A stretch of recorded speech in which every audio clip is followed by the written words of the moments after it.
Assalamualaikum warahmatullahi wabarakatuh. Waalaikumsalam warahmatullahi wabarakatuh. Oke, selamat pagi Ananda semua.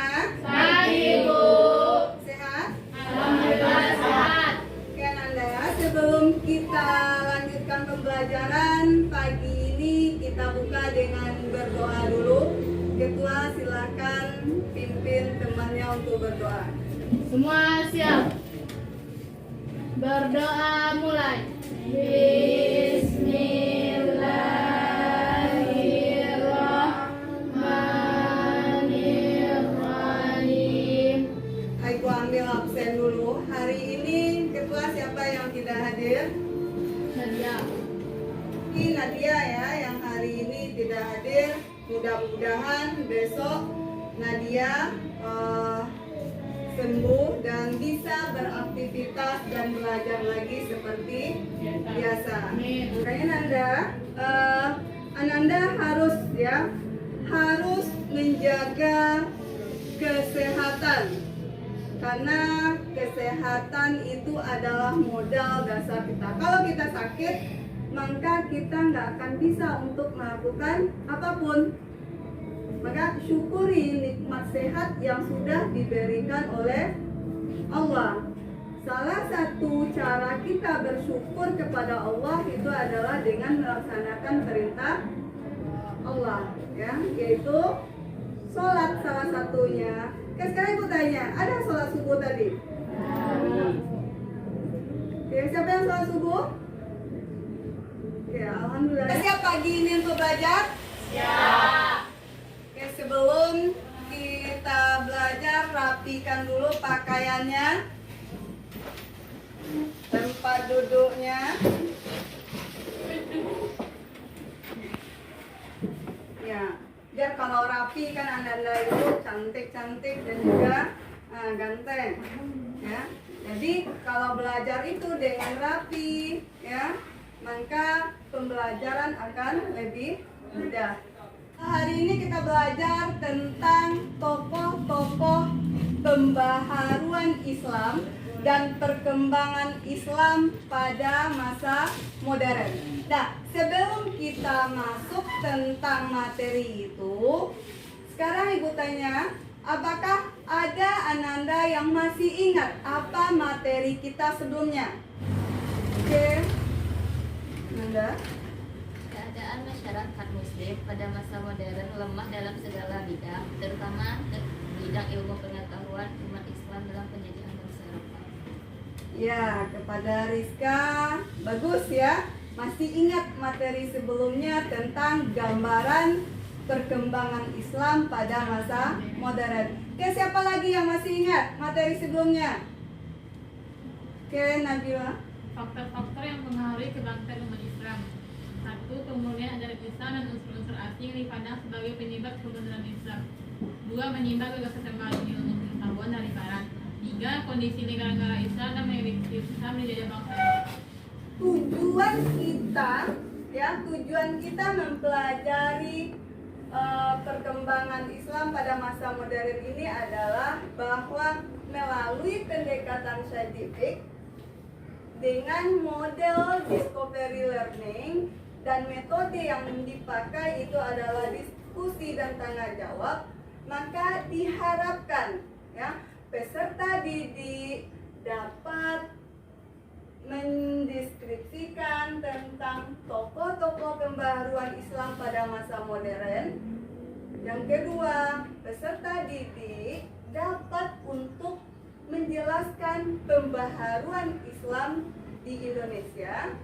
Yang ketiga, peserta didik dapat untuk menyajikan paparan bagaimana peradaban Islam pada masa modern itu dengan bagaimana Ananda bekerja sama, berpikir kritis, ya, kreatif, dan berkomunikasi yang baik dengan sesama. Jadi itu tujuan yang diharapkan nanti akan tercapai sesudah Ananda mempelajari materi kita hari ini. Dan adapun penilaiannya nanti Ibu akan lihat dari Ananda berdiskusi, ya, keaktifan dalam Ananda belajar, dan juga nanti akan diadakan tes di akhir pembelajaran nanti.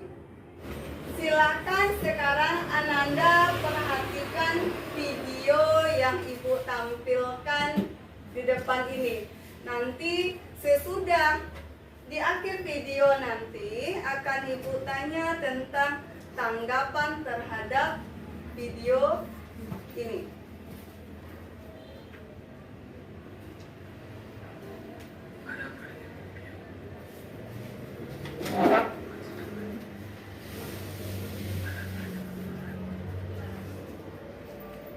Siapa Ananda Ibu yang bisa untuk memberi tanggapan terhadap video yang sudah Ibu tayangkan tadi?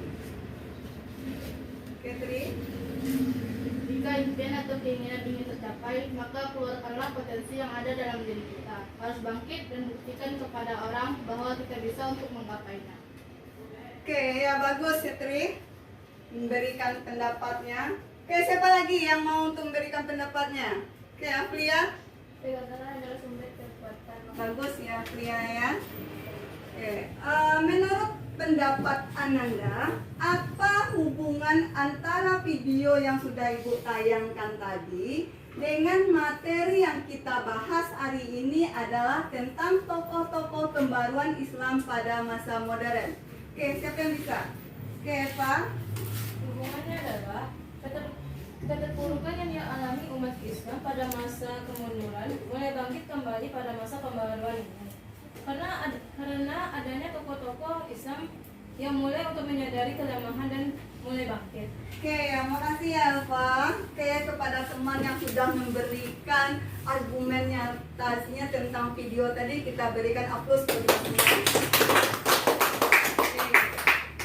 Ya, bahwa video itu adalah bagaimana kita harus mengeluarkan potensi yang ada dalam diri kita, ya, semaksimal mungkin. Jangan pernah putus asa terhadap apapun kegagalan yang kita alami. Tetap semangat, ya. Tunjukkan bahwa kita pasti bisa. Dan hubungannya dengan materi kita itu adalah bahwa para tokoh-tokoh, ya, pembaharuan sebelumnya juga seperti itu, bahwa mereka mengalami kemunduran, bahwa Islam mengalami kemunduran. Jadi ada semangat dalam diri tokoh-tokoh Islam, ya, untuk bangkit lagi. Bagaimana Islam ini bangkit dari kelemahan kita yang ada, terutama dalam bidang ilmu pengetahuan, dalam bidang agama, ya. Jadi mereka bangkit untuk Islam itu terus berjaya sampai ke pelosok dunia. Sekarang silakan Ananda duduk berkelompok. Sudah duduk berkelompok.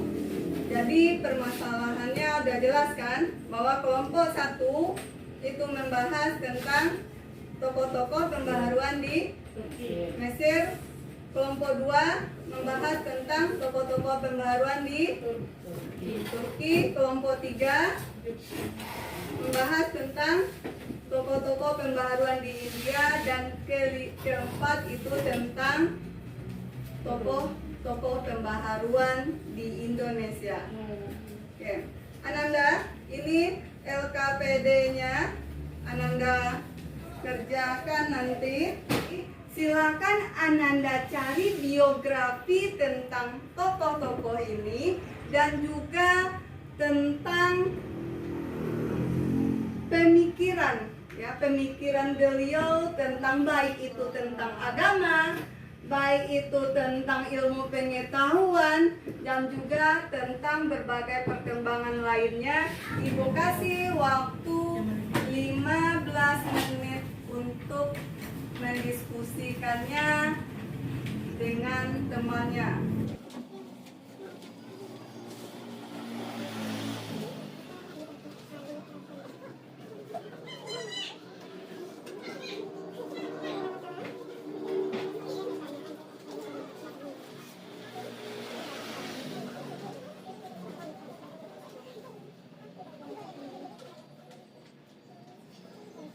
waktu diskusi sudah selesai.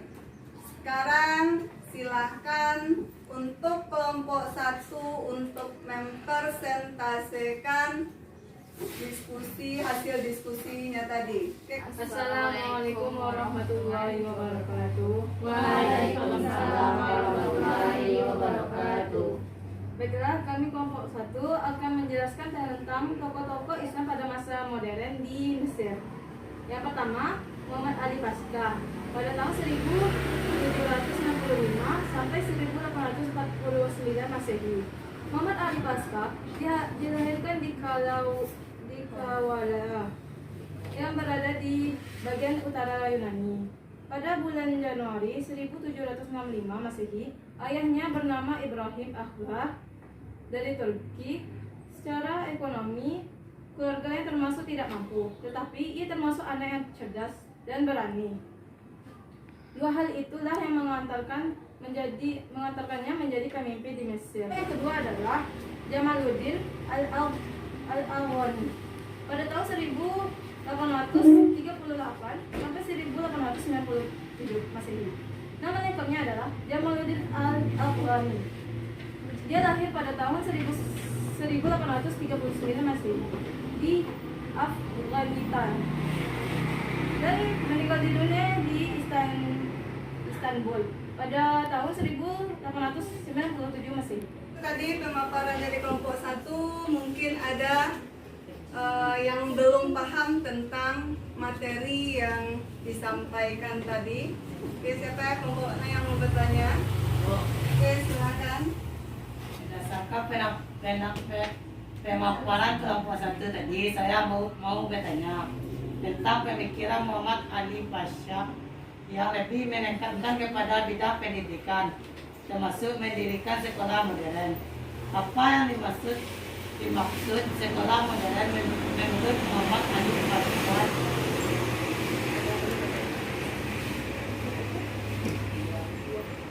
Coba saya akan jawab dari pertanyaan kelompok 2. Sekolah modern adalah sekolah yang umum seperti sekolah kedokteran, sekolah pertanian, administrasi, dan lain sebagainya, dan memasukkan dalam sekolah modern tersebut kurikulum pendidikan. Nah, kelompok 1 yang sudah memaparkan hasil diskusinya, kita beri aplaus. Siapa yang bisa untuk menyimpulkan ya tentang materi yang sudah kita pelajari hari ini? Oke, Nah Salmi.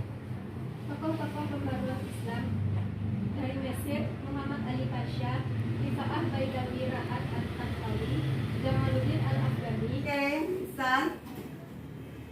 Di Indonesia, perang yang dimotori para ulama melawan penjajah Belanda adalah perang Padri di Minangkabau, perang di Diponegoro di Jawa, perang Aceh di Aceh, serta bermunculan organisasi Islam seperti Muhammadiyah, NU, dan Sekarang Anda perhatikan ke depan ya, bahwa dari materi yang sudah anak-anak diskusikan hari ini dapat kita simpulkan ya bahwa tokoh-tokoh Islam pada masa modern itu dari Mesir itu adalah Muhammad Ali Pasha, Rifa'ah Baidawi Ra'ad At-Tahtawi atau lebih dikenal dengan nama At-Tahtawi.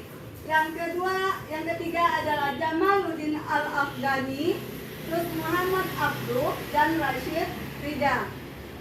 Dari Turki itu tokoh pembaharuannya adalah Sultan Mahmud II dan juga Nami Kemal. Yang ketiga itu dari India, itu adalah Sayyid Ahmad Khan dan juga Muhammad Iqbal. Nah, adapun biografi dari masing-masingnya, yang pertama Anda perhatikan Muhammad Ali Pasha ya. Muhammad Ali Pasha ini merupakan dari keluarga yang mampu. Walaupun dia dari keluarga yang mampu, tetapi Muhammad Ali Pasha itu termasuk anak yang cerdas. Kenapa dia termasuk anak yang cerdas? Karena pada umur 16 tahun saja dia sudah menamatkan kuliahnya.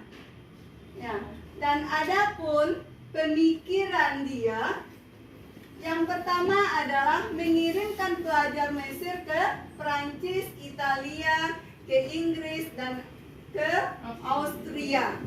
Ya. Yang kedua, mendirikan sekolah modern.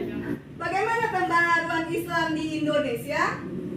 Pembaharuan Islam di Indonesia, di mana di Indonesia juga pembaharuan itu juga dimulai dengan para ulama banyak ya melakukan perlawanan terhadap Belanda. Contohnya apa? Contohnya adalah Perang Padri di Minangkabau. Selain perperangan yang terjadi, para ulama juga mendirikan berbagai organisasi Islam. Ya, banyak bermunculan organisasi Islam. Di antaranya itu adalah Muhammadiyah, ya. Muhammadiyah yang didirikan pada tanggal 18 November 1912 Masehi oleh Kiai Haji Ahmad Dahlan, di mana Muhammadiyah ini lebih banyak bergerak di bidang sosial, di bidang pendidikan. Yang kedua, Nahdlatul Ulama yang didirikan oleh Kiai Haji Hashim Asy'ari. Demikianlah ya kesimpulan kita hari ini. Dan sekarang waktu kita masih ada 10 menit. Dan Ananda kerjakan latihan.